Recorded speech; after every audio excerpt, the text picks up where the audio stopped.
Okay. Good afternoon, everyone. I call this meeting of the Williamsburg Area Redevelopment Housing Authority Board of Commissioners together. Ms. McKay, would you call the roll, please? Ms. Williams. Here. Ms. Ramsey. Here. Chair Pons. Here. Vice Chair Dent. Here. Ms. Redcross. Here. Okay. We have, first on the agenda is the minutes from May 11th. Are there any changes or corrections? No. No? Is there a motion to approve? So I move that the minutes from the May 11th meeting be approved. Second. Thank you. Ms. McKay? Ms. Williams. Aye. Ms. Ramsey. Aye. Chair Pons. Aye. Vice Chair Dent. Aye. Ms. Redcross. Aye. Okay, leads us to public hearings, and first is a public hearing for the consideration and action regarding the WRHA proposal operating budget for FY27 and the PHA Board of Resolution number 26-01. Mr. Franklin, good afternoon, sir. Good afternoon. Good afternoon. Glad to be here with you guys. Hope you all doing well. Yeah, And aye. I hope you don't beat us up too bad by what we're about to share with you today, Look out. our request. And if you do, we understand. This is what it is. All right, so our background information, the Williamsburg Redevelopment Housing Authority fiscal year 2027 budget for the year beginning October 1, 2026 for board review and discussion is attached for your review. The budget represents an annual spending plan for all the activities administered by the authority. Public notice has been issued and published in the Virginia Gazette on July 25th, 2026. Background information again, this information is in the budget is required by Section 6C4 of the United States Housing Act of 1937. The operating budget is for low-income public housing program, provides a summary of the proposed budget receipts and expenditures, approval of budget receipts and expenditures, and justification of certain specified amounts.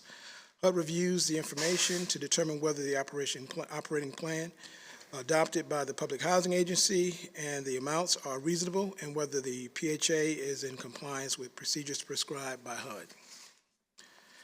The Public Housing Operating Budget Summary, the proposed budget for public housing is balanced at $1,335,000 for fiscal year 2027.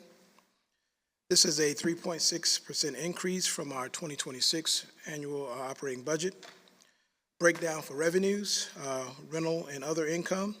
We have 104 public housing units managed by the authority. We anticipate those units to generate approximately $40,833 per month. And this is based on an annual rental income estimate of $490,000 annually. Rental revenue projection is contingent upon the fluctuation of tenant income and their ability to pay during the fiscal year. We also have other areas that we anticipate bringing in some revenue, and that is excess utility charges totaling $10,000. We're looking to get interest on our investments of $100, revenues from the laundry rooms in the amount of $6,000. We have a vending machines that we have contracts on. We are looking to bring in about $1,000. And then other income, which consists of debt service, and the maintenance charges to our tenants, we're looking to bring in about $18,000. What's different this year is a request where we'll be seeking from the city a total of $50,000, and this will be placed in our contingency line item. And of course, this is for things that we have limited control over. We know we have a very finite stream of resources with regards to our subsidies and then what we're able to generate. But what puts us in a particular tough spot is when we have to respond to cost of living and merit increases, and then things out of our control which relate to the employee benefits, like insurance costs and things of that nature. So when that happens, we're put in a tough spot, and so just to be able to have a cushion to provide safety for our agency, we're a small agency, we'll be looking for an additional request from the city. HUD subsidies, we have two, and that they are the HUD operating subsidy. We are looking to estimate in this budget $380,000. This is a decrease from what we had in our fiscal year 2026 of $167. And then we're going to do level funding with regards to our HUD Capital Fund subsidy in the amount of $380,000. And as you know, These funds are contingent upon eligibility determination, administrative scoring, and then the availability of federal funding. And as a note, in this year's White House funding allocations for public housing, fiscal year 2027, we have a breakdown for for operating funds. They're looking to provide to communities across this country resources in the amount of $5.83 billion. And this is a 15% increase from our 2026 amounts, which is good news, because that means we may be able to kind of be put in a better position than we were in this fiscal year. And then for capital, those funds are flat. They're level funding for the entire country at $3.2 billion. The expenses associated with this budget are based on salaries and benefits for 5 full-time employees and 1 part-time employees, which will be able to carry out the day-to-day operations for the authority. And of course, the driving force for what we do is maintenance. And again, our goal is to continue to modernize our existing housing stock due to age-related deterioration. Of course, our goal will always be to provide physically safe, sound, decent, and energy-efficient environment to meet HUD's housing quality standards. So we have a total budget of revenue and expenditures that is balanced for fiscal year 2027 at $1,335,000. And I'll be happy to answer any questions that you may have. We also have Ms. Julie Faires here, our finance director, who will also assist in those answering those questions that you may have. Well, thank you, Mr. Franklin and Ms. Ferris, for being here. So just real quick, if I may, looks like actual FY25 numbers were higher than where we're going to end up FY26. Not by much, 50,000. What was the difference in 25 versus 26? No, I'm sorry. Actual in 25 was $536,000. We're projected to do 525 in 26. Yeah. So this year we're projecting for FY27 490. Why are we budgeting less revenue than we've done in the last 2 years? Rent revenues, again, we have been trending on a high, better than we have anticipated. For that particular year, I can't tell you why the rents were higher. I can only relate it to being able to respond to our tenants in terms of maintenance charges. A lot of times things that happen outside of normal wear and tear, and when it does, we bill them. Sure. So, okay, so if the trend is in the 520s and 530s, why 490 this year? Do you anticipate that we're going to see a harder time collecting rents from tenants? I think that's more of a kind of conservative number. So we're hopeful that we see higher rent collection. Right. But we just don't want to, I guess, push it too far, because it's not a, it fluctuate. It's not a, even though we're trending. Sure. It's not something that we can kind of just hang our hats on. And the reason being, here's one of the thought processes behind of the amount. Anything can happen in the economy. Things can go left. Our tenants, based on employment opportunities or the lack thereof, they may find themselves unemployed. We have to do the recertifications, and when that happens, we can see a substantial amount of decline in the rent that we collect from them based on their ability, 30% of their income and their ability to pay.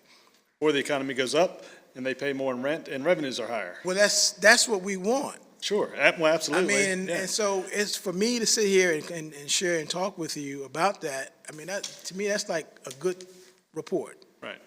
But I, at the same time, I have to kind of, I don't want to say I try to predict the future, but I do. It's part of. Well, that's what budgeting's all about.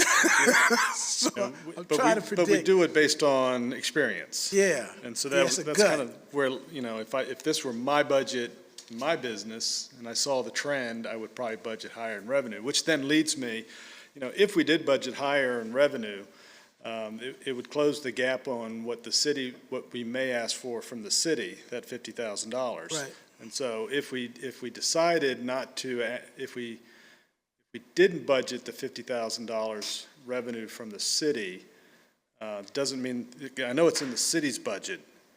We could always come back and ask for, towards the end of the year, if we saw that we had a gap. Right. We could ask for it then. Is that true? Right, so to your point, I'm very cognizant of the issues that the city face, and it pains me to even bring that, but I had to, based on this agency's ability to continue to respond to the cost of living, the merits, and the insurances, and what have you. We've done that for the past, since I've been here. We've responded with where the city has the ability to kind of respond to that. We've been pulling that from our accounts, and it's just to the point where if we don't receive some assistance, it's gonna really kind of throw things out of whack, and that's what's happening. Right. But to your point, if we find that we're progressing in a good way and we don't need that money is a placeholder. It's contingency. Right. Won't ask, and the way this works is I send a memo or a letter or draft or conversation to the city manager asking or requesting the use of those funds since they've been placed in the budget. I heard that, the request in this budget is to hold that $50,000 in a contingency Just to fund. hold it. It's safety net. Get it. And then if you don't use, you'll send if you do need it, you'll send a letter to the Right. city and requesting I access hope I don't to have it. to send that letter. None of us do. So the process would be, you would request to Yes. dip into that 50.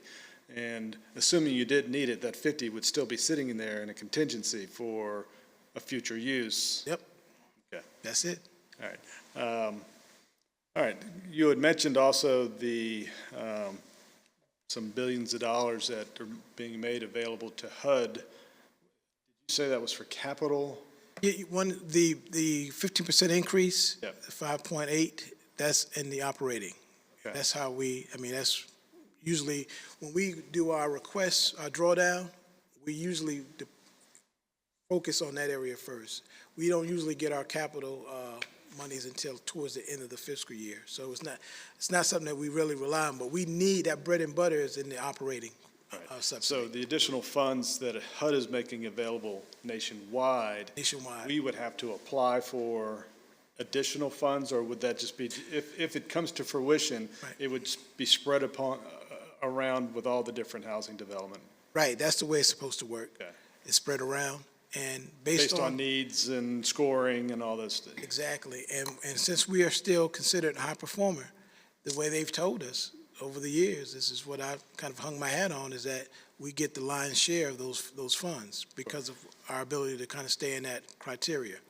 And where is that potential additional revenue reflected in this budget? That is one of those things that we don't have an answer for. Okay, so it's not reflected here? It's not reflected. Okay. So we can hope we get that, and maybe we get it in March. My whole existence is built on faith and hope. Not hope, but faith. Yeah, I mean, this is what we want to happen, and we sincerely are clear-minded when we think of that and when we put these things on paper, but there's no guarantee. And we're all in this to provide good quality housing for folks that need it, so. Yep. Mr. Vice Chair, Yeah, thank you, Mr. Franklin. And the mayor got to the question I was going to ask, because I just wanted clarification. The 50,000, the process, the 50,000 is not being moved unless it needs to be moved, and then it may not be needed at all, or it could be a much smaller amount than what's listed. Because just by the way it was worded on here, you could assume that the money is going to automatically transfer Right. to. Right.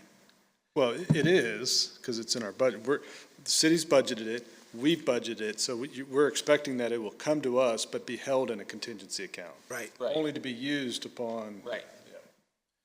Yeah, I guess what I was saying is it's not automatically going to them until he makes a request for that. We're holding it in contingency. That is correct. Okay. That's all I have. Thank you. Ms. Red Cross, any questions? No. Ms. Ramsey?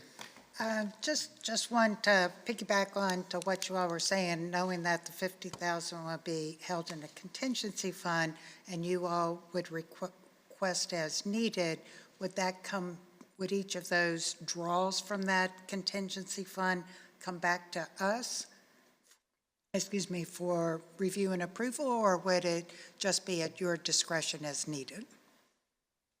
I would say it would be at our discretion to request those funds. Once it comes, it'll hit our account, and we'll use it accordingly.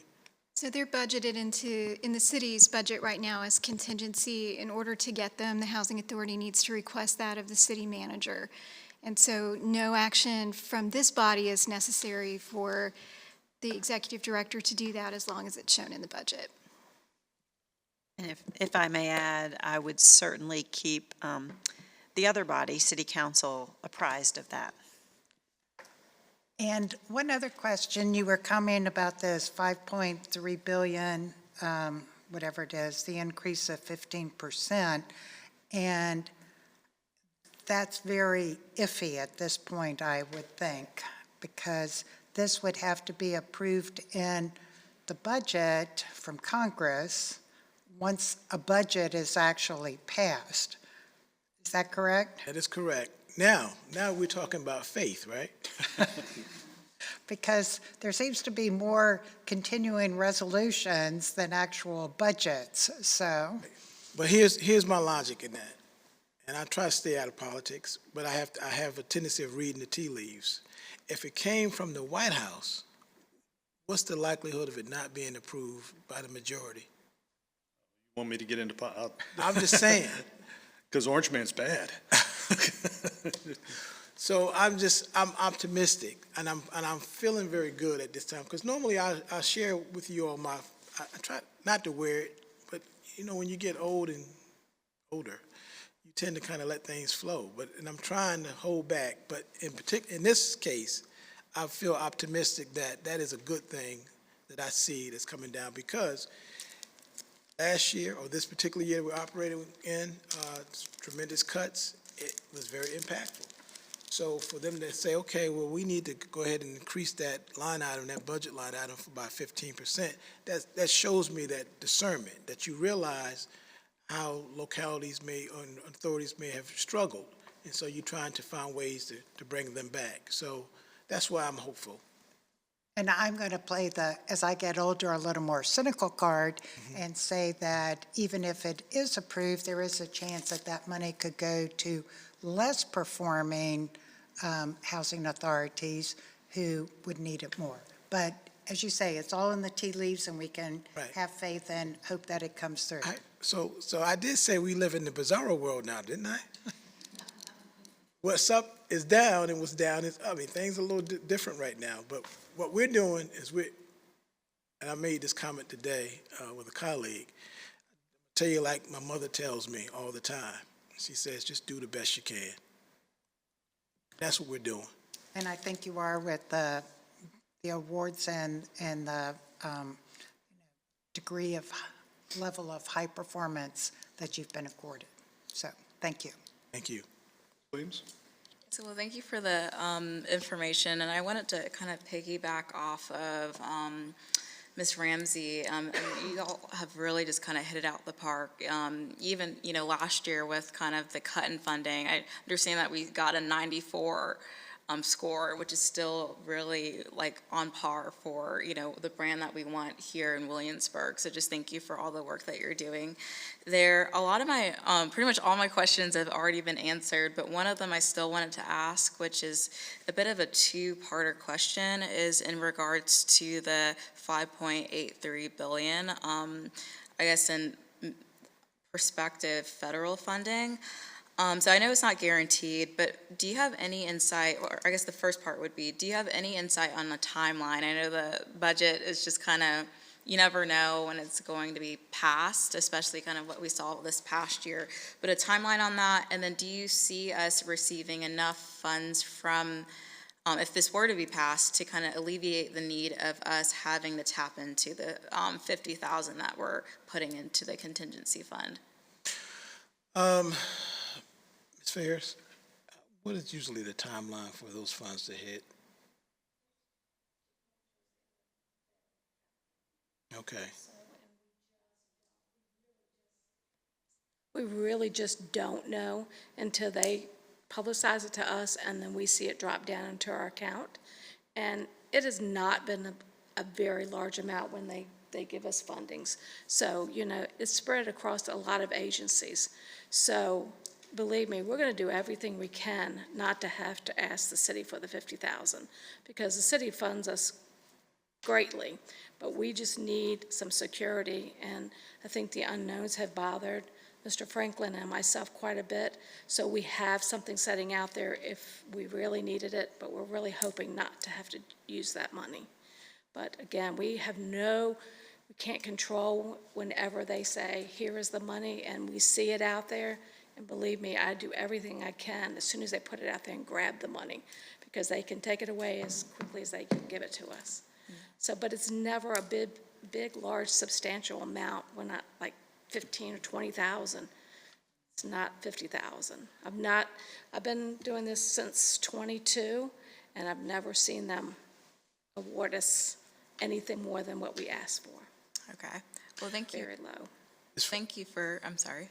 As far as the, what we plan to do in-house to try to curb expenses, we're going to start having our meetings more frequently. When I say meetings, it's this team right here, to make sure we are within our budget, and when things start to kind of go left, we will find ways to bring them back more in line with being more conservative, our spending. So that's our plan, to kind of stay focused as much as possible. Well, thank you for the, extra context to what's been going on, and also just kind of staying vigilant with all of just the unknowns and the uncertainty too. So, I mean, I definitely, from, what was in the operating, or like the proposed budget and our conversation here today, I definitely feel a bit more comfortable with knowing kind of how the 50,000 will be used and really its purpose as well. So, thank you. Well, I think having that context, Julie, you just explained that we don't have in our minds there's this huge chunk of funding coming, that it's $15,000 maybe. It would be. It's not 1.5 million No. or something crazy like that. Yeah. No, Drips and drabs. I mean, we would love it, believe me, but I've never seen big, close to 50,000 for us. So, just a final question, Mr. Franklin. Is there anything on the expense side that you think we should pay some attention to? Anything that stands out for you that may be out of the normal? I think we're okay. Okay. Yeah, I think no surprises. I would just say another issue for us was the Inspire inspection. They notified us a month. They gave us a month's time to get things where they needed to be, and we just pulled out all stops to make sure that we didn't falter in our position, to make sure that our units were in tip-top shape. And because of that, we had to spend an exorbitant amount of resources. So that was unexpected. And so we don't have to deal with Inspire for another 3 years. Okay, well, so I would just say, as a general overview, I think the budget looks good, and thank you all three of you, for working together as a team to get this to us. So if there are no other questions, is there a motion? Public hearing, excuse me, thank you. Would anybody in the public like to come forward? I'll give you a minute to assemble and get in a straight line. Jimmy, nothing? Okay, I will close the public hearing and come back to the commission for a motion. So I move that we approve the WRHA FY27 budget as presented. Second. Okay? Ms. Williams? Aye. Ms. Ramsey? Aye. Chair Pons? Aye. Vice Chair Dent? Aye. Ms. Redcross? Aye. Okay. Now leads us to open session. We have somebody coming towards the open forum for the podium, but no, nothing. Okay, seeing no one coming for the open forum, I'll close that, and we'll move on to quarterly operating reports, and first is the quarterly financial report. Okay, give you a general overview of our financial position for the third quarter.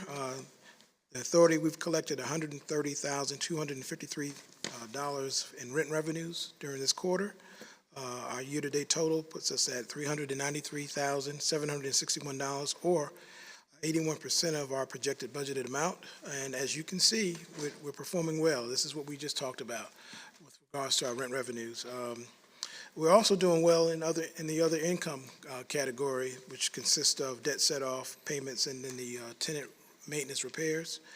We programmed $32,115 in this year budget, and as you can see, our year-to-date we brought in $48,184. So we're 150% over our projected budget amount, and so that's a good note. Revenues that we've received from the laundromats and our vending machine, we have a combined total of $5,032. Then under the operating subsidy, HUD's operating subsidy, we've brought in this quarter $74,662, and our year-to-date total puts us at $252,529, which is 66% of what we had programmed in the budget in the amount of $380,167. Under the capital, we've received $9,413. We got some good news. We were told that we were going to receive $371,957. We usually don't get that until towards the end of the fourth quarter, but those funds were made available. And today, and Ms. Ferris, she pulled the drawdown, and we have those funds in our account. So this budget is slightly different. I mean, this report has changed because we have received those funds. So that's good news. Then, based on this information that you have before you, our current budget expenditure exceed our revenues. Of course, with those funds coming back into our coffers, we're put in a better position. But to complete this report, $398,563 expenditures over revenue. And again, I made a comment earlier about why that happened, and that's based on the Inspire inspection, things that just kind of caught us, I hate to say off guard, but we had short window and we had to respond to it. And as far as our checking account deposits and investments, we have a combined total in this reporting period in the third quarter of $805,881. And with that, if you have any questions, I'll be glad to entertain those at this time between me, myself, and Ms. Ferris. Thank you for the report. I don't have any questions, Mr. No question. No. The only questions I might ask is, what are some of the extra expenses that you had because of the Aspire inspection? All right, so we had outstanding work orders that we had to make sure were closed. 250, I believe, 253. Wow. So we only have 2 maintenance techs, which that meant within a month's time we had to contact contractors. So we got busy between the maintenance techs and the contractors, and then overtime, a lot of overtime, trying to be responsive. So those are things that we didn't account for, but we had to do. If you hadn't gotten them done, then we wouldn't have gotten this higher rating, and the higher rating helps us get additional funds from HUD. And I hate to say it this way, but that's the game we play. That's the parameters that we work within, and so we're trying to be good stewards and be responsive in that vein. Just don't want to come to you with a report saying that we didn't meet this what we were trying to set out because of something that we didn't do. And when I tell you all hands were on deck, we all were out there doing something, trying to be responsive. And what's different, and I'll go into it under the operating report, but I'll just share with you based on your question. This exercise or this inspection was totally different from what we did 3 years ago. Whole different set of requirements. The scoring was different. The samples that they selected and chose to pull down, like for REACT 3 years ago, they took 5 properties, or 5 units rather, and inspected those. And of course, if they find very little, or if there's nothing to find, then your score is going to be high. But this time, 25. Wow. So, you know, the stakes were high, to say the least. All right, well, thank you. I just wanted a little clarification on that. Absolutely. Williams, anything? I don't have any specific questions on the report, but I actually did have some questions in regards to the inspection. Do they usually give you that short of a notice that they're coming in? Okay, this time period is different. So we don't have anything to gauge it by. We just are responsive. Just trying to make sure that we made it happen. Well, I just thank you. I mean, it goes to my comment I made earlier of just kind of having to stay proactive, and it really seems like y'all have been hitting out of the park with that. And then just another question with that. Do you foresee them changing the process, the inspection process again? I know it's so much in the air, but historically, is it kind of consistent year to year other than what we saw this year? Or do you foresee it changing again? I mean, it was a new experience. As far as, you know, I mean, we're familiar with having to do inspections, but I mean, just players were different set of circumstances. So I'm hoping that there's enough feedback from authorities across the country to HUD that will be to the point where they say, well, maybe we might need to make a few adjustments. So that's the only way changes happen is people have to speak up. Okay, if nothing else, we'll move on to the quarterly operating reports. We have submitted to you for your review our events and happenings this quarter. And not to belabor this whole process, if there's anything that kind of stands out to you, we would love to talk about and give you more insight. I would do this one thing, ask Mrs. Burton if she could just briefly kind of go over some of the highlights as it relates to public housing, our balances, debt set-off, and then anything that came out of the public housing waiting list process. Under the public housing, we increased our inspections due to the Inspire inspection, of course, so we had to do all the inspections for all units. On top of that, we continue to do housekeeping inspections, and we have implemented extermination inspections. So the new company that comes out, they send us a report after treatment every month, and those units that they report that was not prepared or they couldn't leave the unit because they are expected to leave for 2 hours up to 4 hours after the treatment. We have to go back and speak to them. We charge them for not being prepared or not leaving. So those inspections have increased because every time we get them not being prepared, we have to reschedule, and then they come out again and they may not be prepared again. So those are going to increase our inspections as well,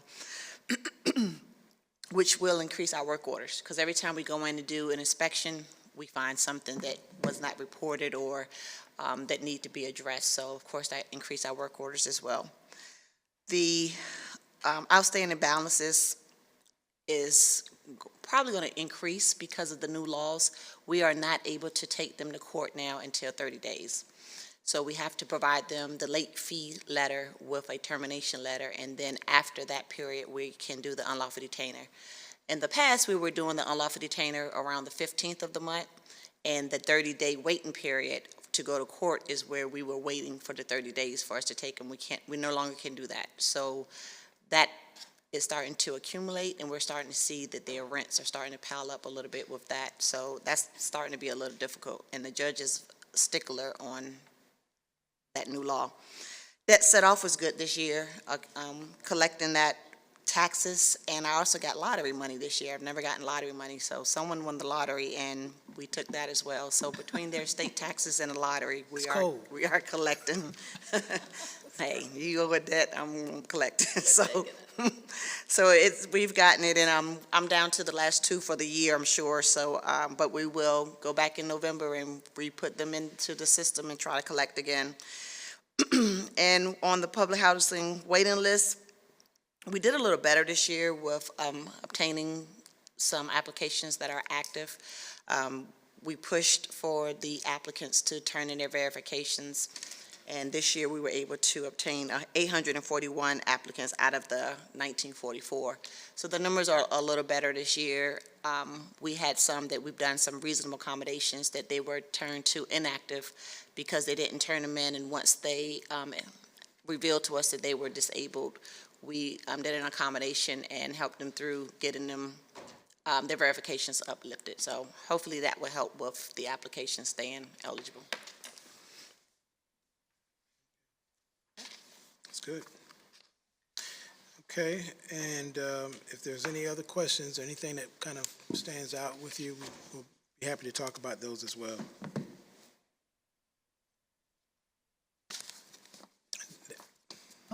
Okay. Nothing for Thank you. me. Thank you. All right, so we'll move on to new business, and the only item we have is consideration and action of write-off for uncollectible receivables. Mr. Franklin. Okay. During the normal course of operating the 104 rental units owned by the authority, tenants periodically move out without paying rent, late fees, and sometimes work order repairs. Right now, we have 12 tenants who have moved out during the past year, and they're owing a total of $10,627.67. To accurately reflect the amount receivable from tenants at fiscal year end, board approval of this write-off is necessary. This amount will be classified as bad debt expense for fiscal year 2026. This year's write-off for uncollectible receivable is the lowest amount in the last 5 years. Staff will continue to pursue collection of delinquent accounts with wage garnishments when possible, but primarily through the state debt set-off program. The required action recommendation is for the board to approve the write-off of outstanding receivables as of September 30th, 2026 in the amount of $10,627.67. Thank you. So I think this is considerably less than it's been in the past. I can give you a breakdown. Nope. Don't. Unless you want to show your work. Tell us a breakdown. Do you have one? Fiscal year 2024, show you the variation, 58,000. Wow. So, Thank God for the lottery. yep.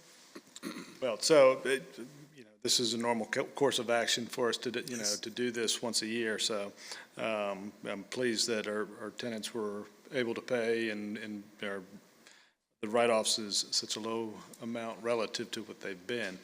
So with that, I don't have any challenges. Yeah, no questions. No question.